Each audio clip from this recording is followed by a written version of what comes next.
midi. Wendy Bouchard. En direct, en public, toute la France a tremblé avec cette image le 16 octobre 1984 vers 21h. On retrouve dans la Vologne, pieds et poings liés, le corps de Grégory. Il avait 4 ans, tout le monde le cherche depuis 4 heures, depuis qu'il a disparu au domicile de ses parents. Et la photo de cet enfant mort dans les bras d'un pompier en pleurs a marqué les esprits, vous vous en souvenez peut-être. 30 ans plus tard, en tout cas, cette affaire reste une énigme. Avez-vous des questions à poser? Voulez-vous réagir, nous donner votre point de vue sur cette affaire qui a agité la France depuis 30 ans? Eh bien, vous le permet, puisque l'avocat de la famille Villemain, maître Thierry Moser, vous répond aux côtés de Frédéric Michel. Il est en duplex de Mulhouse. Bonjour, maître Moser. Bonjour, madame. Vous défendez Christine Villemain depuis son inculpation en 1985. Aujourd'hui, le couple Villemain a d'autres enfants. Ils ont survécu à cette affaire, alors que la mère, les auditeurs le savent, fut un temps accusée par le juge Lambert. Comment vous expliquez aujourd'hui la solidité de ce couple? C'est un couple qui s'aime. Ce sont des parents et des époux qui nous ont toujours impressionnés, mes confrères et moi. Ils ont beaucoup d'affection l'un pour l'autre. Ils sont unis l'un à l'autre. Alors, une anecdote à vous relater, c'est que lorsque mes collègues et moi, mes confrères et moi, nous allions voir Jean-Marie à la maison d'arrêt de Saverne, il nous disait: ne venez pas chez moi, allez voir Christine à Metz, et vice-versa. Et ils ont traversé ces épreuves la main dans la main. Ils sont toujours unis dans la vie. Ils ont eu 3 enfants qui sont nés après le drame. Et c'est une famille que je trouve vraiment admirable. Et je dois dire que j'ai pour eux de l'admiration et de l'affection. Comment ils ressentent cette commémoration terrible, ces 30 ans aujourd'hui? Eh bien, aujourd'hui, c'est pour eux la tristesse, bien entendu. Et c'est l'espoir également, la tristesse, parce que cet anniversaire est infiniment douloureux. On évoque la mort cruelle d'un beau petit garçon de 4 ans. Mais enfin, l'espoir cependant, parce que vous le savez, le supplément d'information est toujours en cours par devant la cour d'appel de Dijon. Ce supplément a été réclamé par les parents. Les parents se battent depuis des années et des années pour l'élucidation, si faire se peut, de ce crime.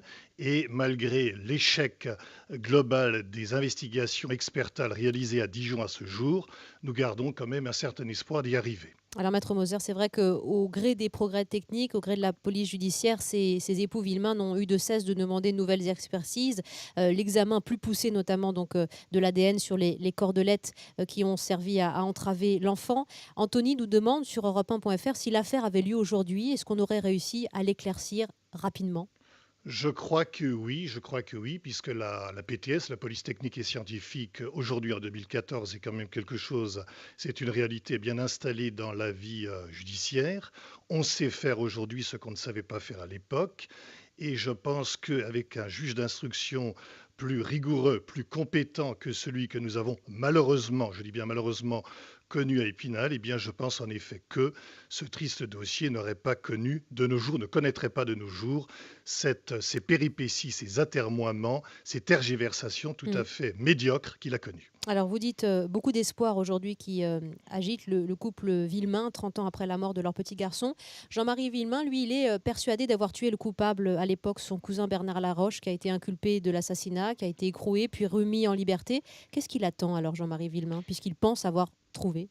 Eh bien, je voudrais dire que Bernard Laroche a été remis en liberté, effectivement, début février 1985, malgré opposition du parquet.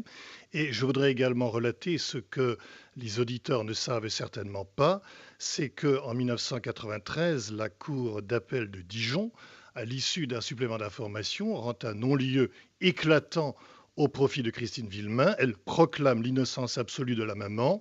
Et par ailleurs, et c'est là que je veux arriver, la Cour d'appel de Dijon déclare très exactement ceci, je cite: en définitive, à l'issue de l'instruction, il existe contre Bernard Laroche des charges très sérieuses d'avoir enlevé Grégory Villemain. Je ferme les guillemets, voilà très exactement ce que dit l'arrêt de Dijon, et je suis un peu contrarié d'entendre certains disent c'est le mystère absolu, on ne sait strictement rien, ça n'est pas tout à fait exact, on est loin de tout savoir, mais enfin on a quand même pu percer dans cette affaire une partie de la vérité.